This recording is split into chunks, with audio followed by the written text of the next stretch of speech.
The sun was golden that Saturday afternoon in Lagos. The city hummed with excitement as designer cars rolled into the luxurious event center in Lekki. Inside, everything sparkled, chandeliers glittered, guests shimmered in sequins, and the air smelled of perfume and power. At the center of it all stood Amara, the self-acclaimed slay queen of Instagram. Every eye followed her as she floated down the aisle in a gown so dramatic that even the event host whispered, "Not only Amara fit pull this one off." Her groom, Chaik, stood waiting. He wasn't a flashy man, a quiet, broad-shouldered software engineer whose calmness contrasted her fire. He had fallen for Amara's beauty first, but her confidence had sealed his heart. She had promised him she would change. No more late-night parties, no more endless selfies with the girls. He believed her. As the priest pronounced them husband and wife, camera flashes exploded like fireworks. Amara grinned, not because of the vows, but because of the dozens of phones recording her every move. She knew this wedding would trend, and that was what mattered most. Later at the reception, guests whispered, "Can she really be a wife? She's marrying a simple tech guy, not one of those big boys she used to follow." But Amara didn't care. She was getting everything she wanted, a man who adored her, and the status of being Mrs. Chaik. The first few weeks of marriage were sweet. Chaik was patient. He woke early, made breakfast, and kissed her forehead before heading to work. Amara, however, still lived online. She spent her mornings setting up ring lights, posting her wedding pictures, and captioning them with quotes like, "Soft life or nothing." When Chaik came home exhausted, she would show him her phone. "Baby, look, I hit 50,000 followers today." He would smile politely, but a quiet worry grew in his chest. Bills began to pile up. Designer deliveries, constant hair appointments, and weekend brunches with influencers. When Chaik asked her to slow down, she snapped, "Don't tell me how to live, Chaik. You knew who I was before you married me." One night, he returned home early and found the house filled with strangers. A film crew shooting Amara's new lifestyle vlog, Life with the Slay Queen Wife. His neatly arranged living room was turned into a studio, his peace into chaos. "Amara, what is all this?"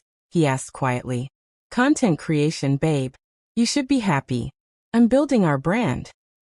"Our brand? Or your fame?" Her eyes rolled. "You just don't understand." The word stung. He loved her deeply, but each day, he felt more like a background prop in her story. Weeks turned into months, and soon the online world began to notice cracks in Amara's perfect image.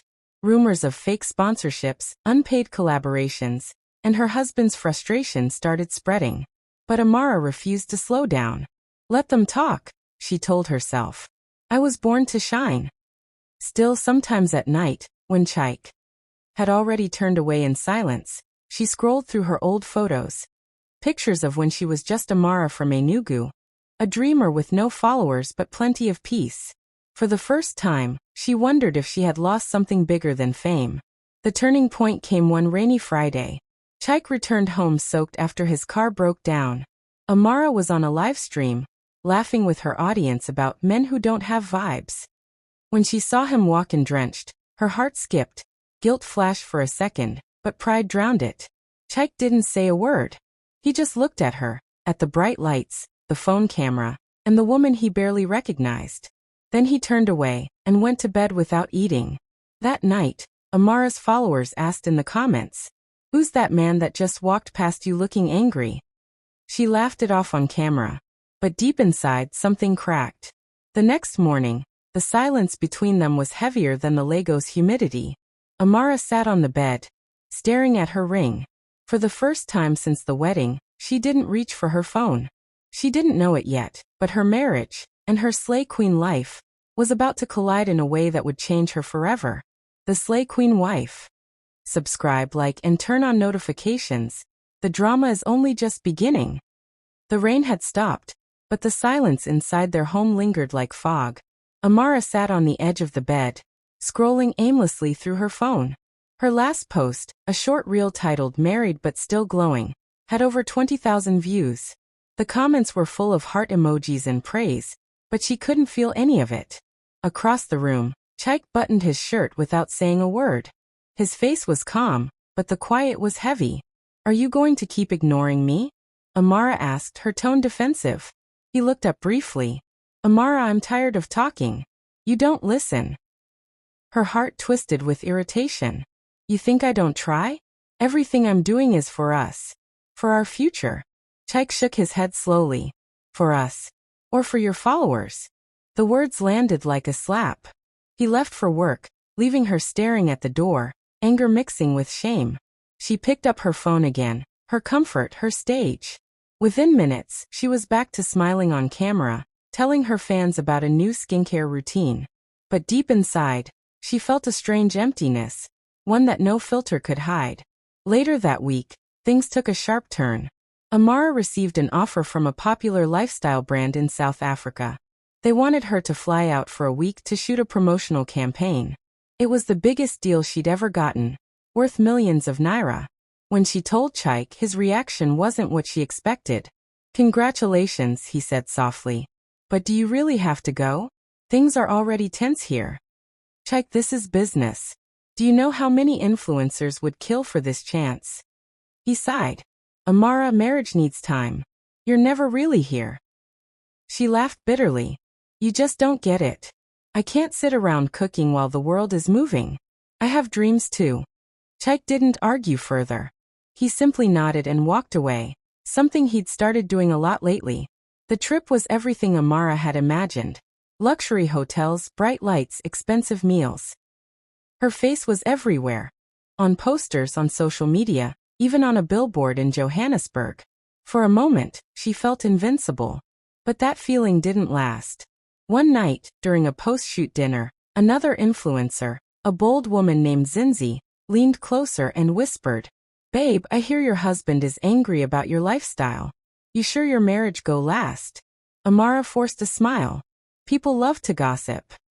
Zinzi shrugged. Careful, darling. Fame sweet, but marriage fragile. Those words haunted her on the flight back to Lagos. When she got home, Chaik wasn't there. The house was quiet. No aroma of food, no sound of his computer typing. On the dining table sat a simple note. We need space. Don't call me. I'll be staying at my friend's place for a while. Her chest tightened. She called him immediately, no answer. She texted, no reply. For the first time, Amara panicked. Her followers couldn't help her now. Her phone, usually her best friend, suddenly felt like a curse. Days turned into weeks. She kept posting online, pretending everything was fine. Smiling, dancing, collaborating. But her eyes betrayed her. People began to notice. Comments appeared under her videos. You don't look happy anymore. Where's your husband? Haven't seen him in your posts. Rumors began to spread. That Chaik had left her. That she cheated. That her perfect marriage was fake. Her manager advised her to release a statement. Just say everything is fine.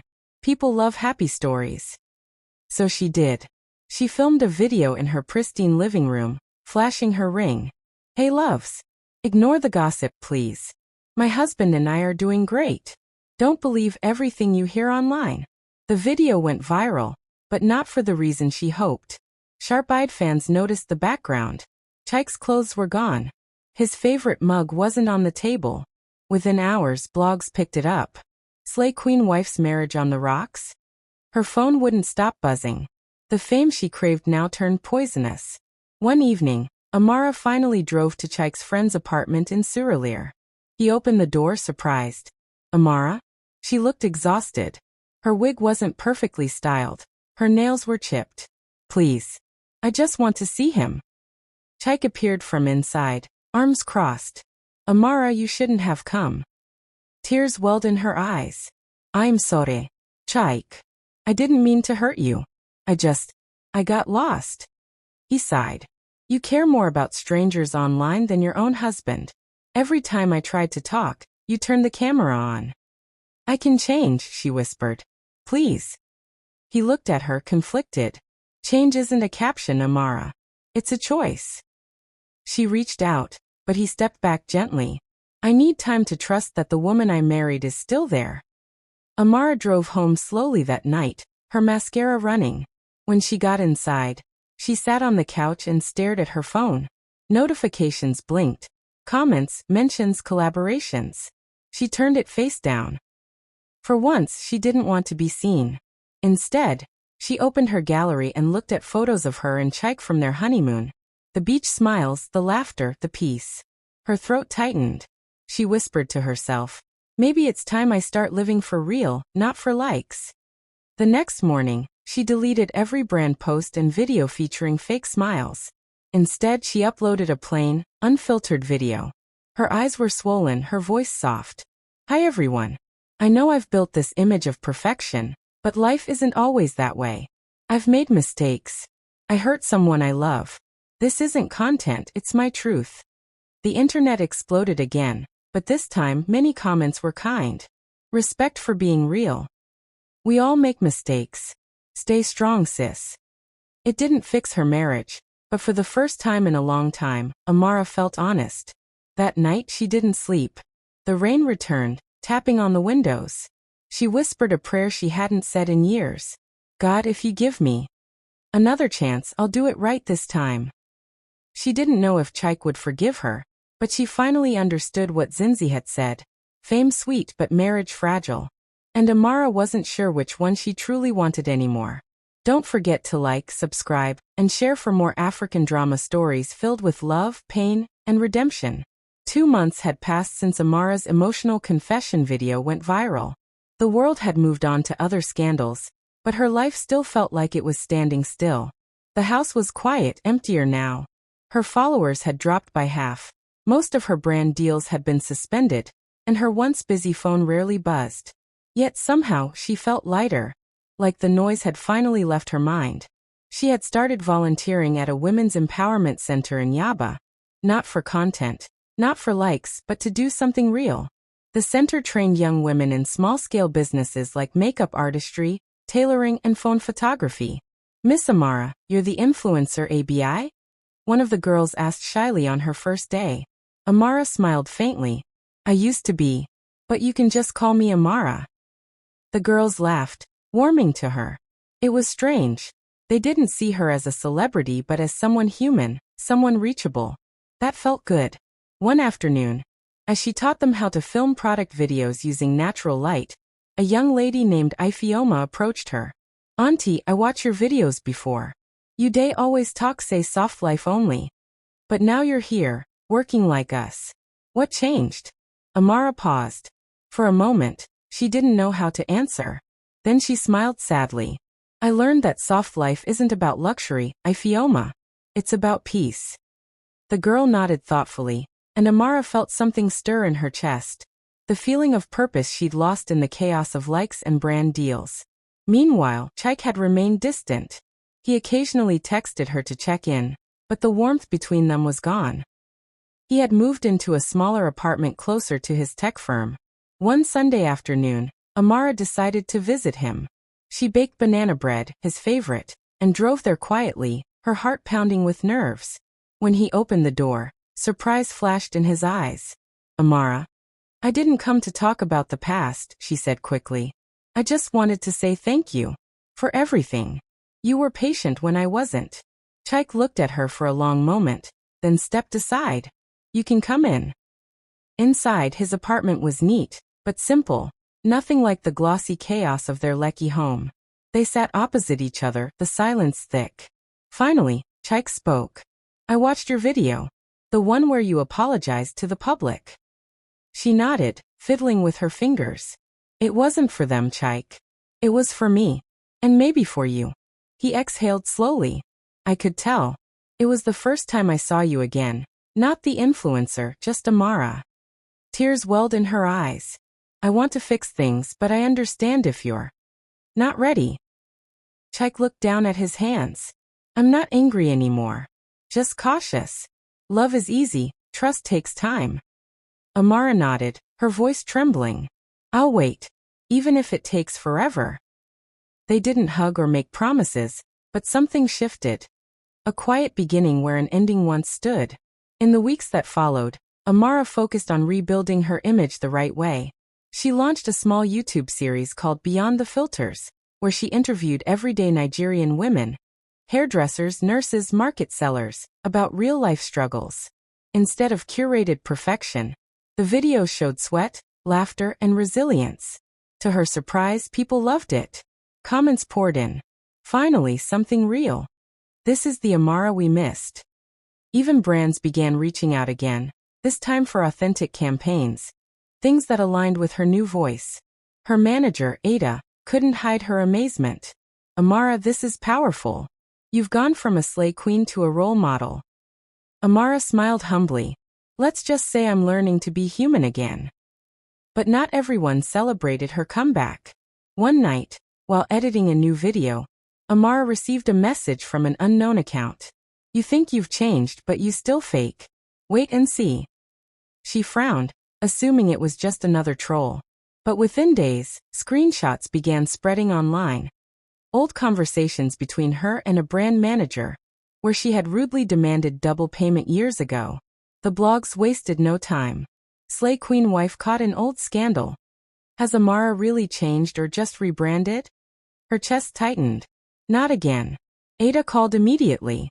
Amara, we need to respond before this gets worse. Amara sat quietly. No, Ada. Let them talk. I did say hurtful things in the past.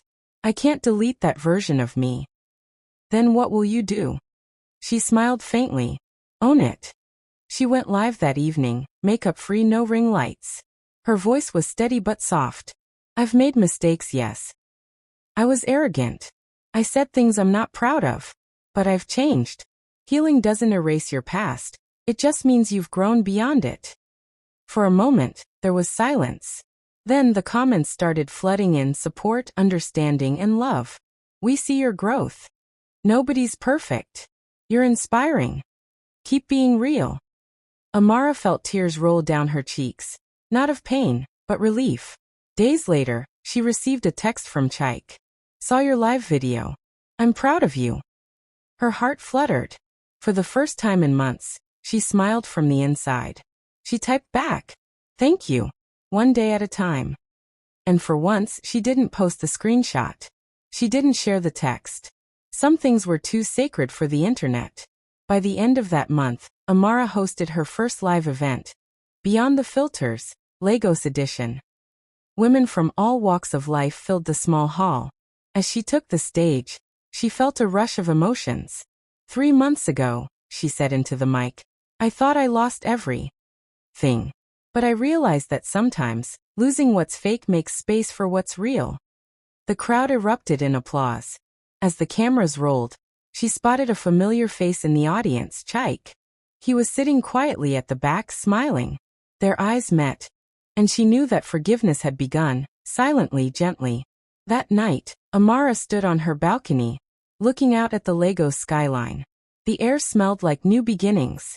She whispered to herself, I don't need to slay anymore. I just need to live. And for the first time since her wedding day, Amara felt free. Don't forget to like, subscribe, and share if you believe everyone deserves a second chance. The morning breeze swept through the small terrace of Amara's new apartment in Ikeja. Her life was finally starting to balance. Her Beyond the Filters YouTube series had crossed 100,000 subscribers. Brands now invited her not for her looks but for her story, and most importantly, Chaik had started calling again. It was a soft, cautious reconnection, messages here, short visits there. They were not back together, but the wall between them had cracks now, and hope was slowly seeping through. Amara had learned to live differently. Her mornings were quiet, filled with prayer and journaling instead of selfies and captions. She even started mentoring 2 young women from the Empowerment Center, helping them create small online businesses. It seemed peace had finally returned, until the phone call that changed everything.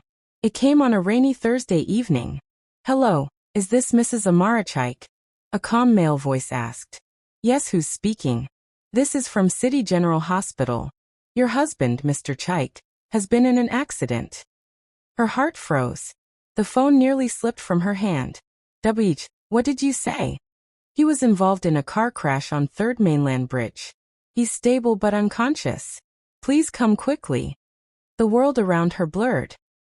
She grabbed her keys and raced through the wet Lagos streets, tears blurring her eyes as her heart pounded against her ribs. By the time she arrived, her clothes were soaked through. She found Chaik lying motionless in the hospital bed. His head wrapped in white bandages, his arm in a cast. Machines beeped softly beside him. "Chaik," she whispered, gripping his hand. "Please wake up." The nurse touched her shoulder gently. "He's lucky, Ma. The doctors say he will recover, but he needs rest." Amara stayed beside him the whole night. Her phone switched off for the first time in years. She prayed until her voice cracked. "God, I know I've made mistakes, but please don't take him from me." The next few days were long and heavy. Chaik eventually woke up, weak but alive. When he saw her beside him, his eyes softened. "Amara, you're here." She smiled through tears. "Of course I'm here. Where else would I be?" He tried to speak, but his voice faltered. She held his hand. "Don't talk. Just rest." For the first time in months, Amara didn't care about cameras, views, or posts. She cared only about the man lying in that hospital bed. When Chaik was discharged, she took him to her apartment. His family lived in Enugu, and she didn't want him to be alone. She cooked for him, helped him walk, and sometimes just sat beside him silently. One evening, as they watched the sunset from the balcony, Chaik said softly, "You've changed, Amara. I can see it now." She smiled faintly. "I had to lose everything to find myself again." He nodded. "And maybe to find us too." Her eyes glistened. She leaned her head on his shoulder, whispering, "Then let's start over." For a few months, life was beautiful again. They moved back to a small apartment together.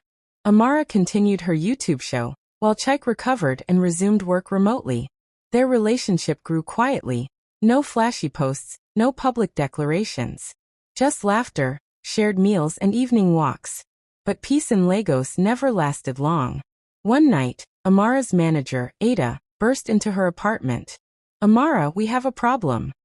"What is it?" Ada placed her phone on the table. A viral blog post flashed across the screen. Exclusive. Influencer Amara caught in secret affair with married sponsor. Leaked photos. Amara's heart dropped. "What? That's a lie." Ada scrolled down. "They posted pictures of you and one of the brand directors, Mr. Kelvin. The one from the skincare deal." Amara's mind raced. She remembered the dinner with Kelvin 3 weeks ago. A business meeting. They'd taken a photo at the restaurant, and she'd hugged him goodbye. Someone must have snapped the moment. "But that wasn't anything inappropriate," she protested. "He's married. We were discussing brand renewal." Ada nodded. "I believe you. But the internet doesn't. The story's everywhere." By morning, Amara's comment sections were on fire. So she's back to her old ways. Once a slay queen, always a slay queen. She fooled everyone with her fake rebrand. Tears filled her eyes as she scrolled. Her heart felt crushed.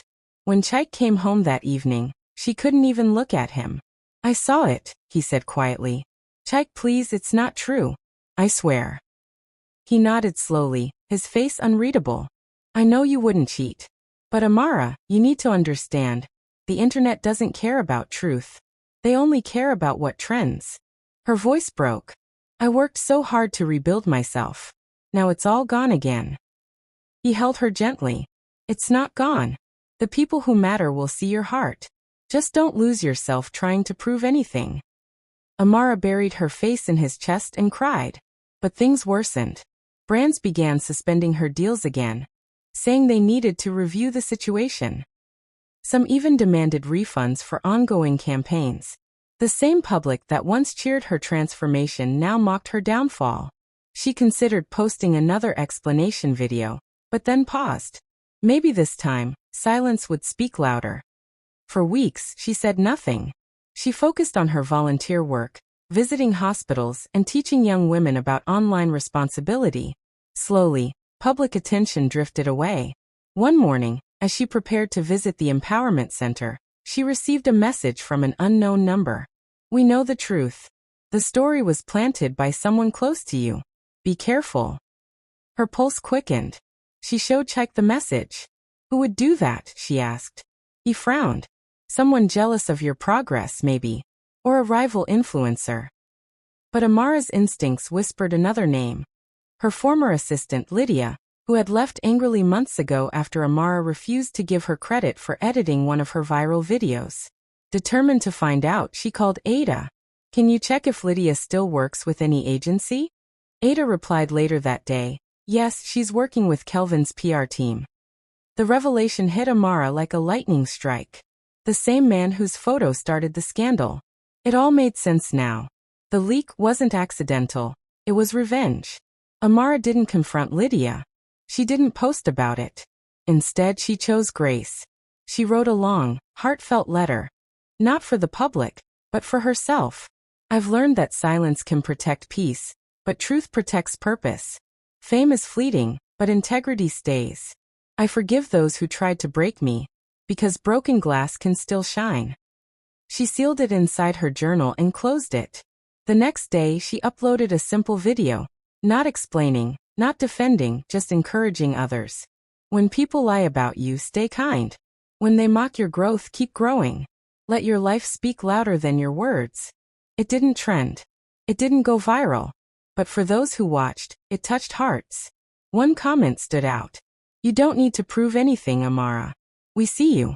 We believe you."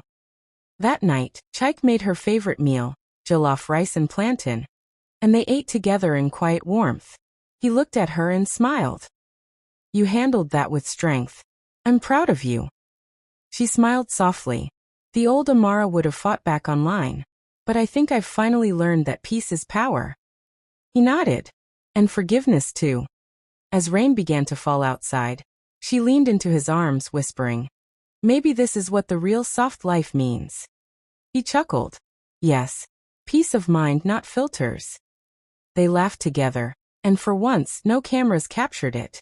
Weeks later, the scandal died down completely. Lydia's involvement eventually came to light through leaked internal emails, and public sympathy returned to Amara. Brands reinstated her partnerships, and her audience respected her even more.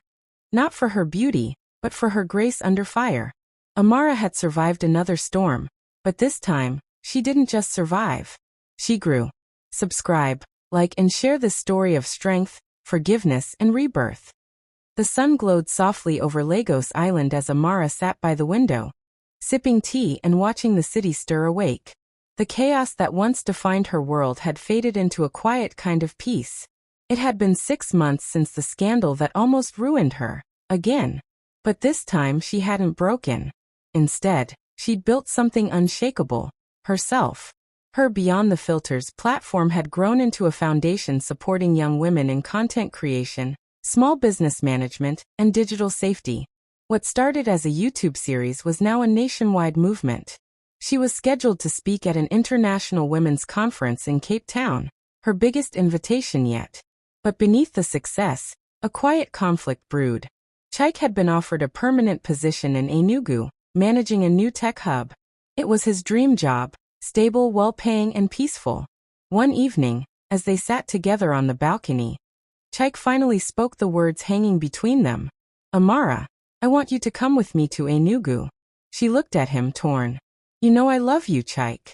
But everything I've built is here in Lagos. The foundation, the projects." He nodded slowly. "I understand. But we can start fresh there. Maybe live a simpler life, away from all this attention." Amara went silent. She could almost picture it. Quiet evenings, small-town peace, no cameras, no judgment. But she could also feel the weight of her purpose pulling her in another direction. That night, Amara couldn't sleep. She sat at her desk, staring at the invitation email from the conference organizers. Her speech title read, "The Power of Falling and Rising Again." Her heart ached. She had fallen, publicly, painfully, and risen again. But this time, rising meant choosing between two beautiful things. Around 3 a.m., she opened her journal, the same one where she had written letters during her darkest moments. She flipped to a fresh page and began to write, "Dear God, I've chased fame, and it left me empty. I chased peace, and you gave it through pain. Now I'm chasing purpose, but it feels like I must lose something again to find it." Her tears fell onto the page. She closed the journal and whispered into the silence, "Please show me the right choice." Morning came with a call from the foundation's head of operations, Kemi. Amara, we got the grant. The UN partnership is confirmed. Amara gasped. You're serious? Yes. They want to fund our mentorship program for a full year. But they also want you to serve as ambassador. It means traveling, sometimes for months. Her excitement collided with dread. This opportunity could change everything, but it would mean living apart from Chaik again. When Chaik came home that evening, she told him. He listened quietly, his face unreadable. That's incredible, Amara. I'm proud of you. But it means I'll be away sometimes. Maybe even months. He exhaled deeply. And if I go to Enugu? I can visit, she whispered. Amara, he said. Softly, we've spent half our marriage trying to fix what fame broke. I don't want to lose you again, not to the world this time, but to purpose. Her eyes filled with tears. I don't want to lose you either. He reached for her hand. Then what do we do? For a moment, the only sound was the hum of the city outside. Days passed, filled with tension and quiet prayers. One evening, Amara walked to the empowerment center alone. The girls she mentored were working on their first photography project. As she watched them laugh, something inside her settled. Ifeoma, the girl who had once asked her what soft life really meant, ran up and hugged her. Auntie Amara, you changed my life. I can now pay my school fees with my photography money. Amara smiled through tears. You changed mine too, Ifeoma. At that moment, she knew her answer. That night, Amara and Chaik sat in the living room, no lights on except the soft glow of a candle. She reached for his hand. Chaik, I've made my decision.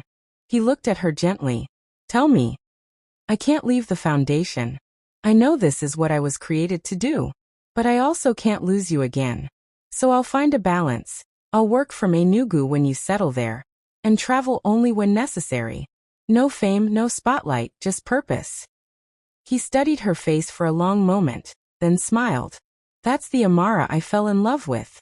The one who fights for what matters. Tears shimmered in her eyes. I've hurt you before, Chaik. I won't do it again. He cupped her face gently.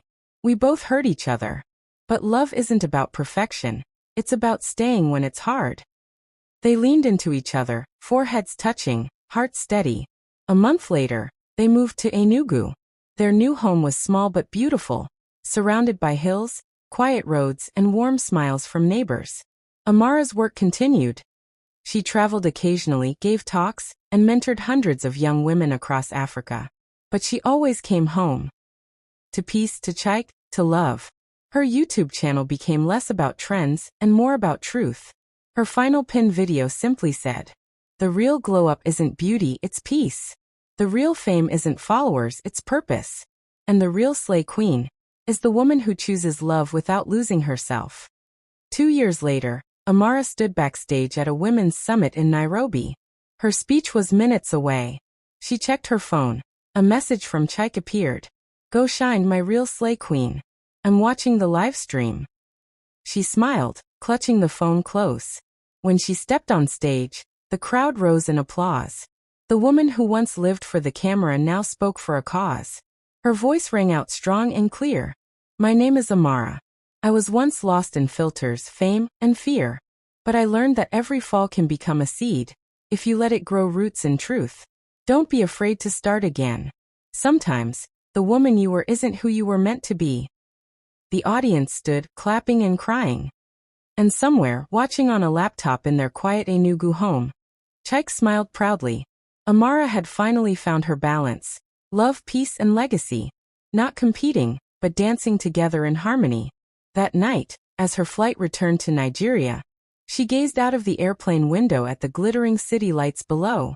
Lagos, Enugu, Nairobi, all part of her story now. She whispered softly to herself. The Slay Queen wife finally became the woman she was meant to be. Dizzy, thank you for watching The Slay Queen Wife.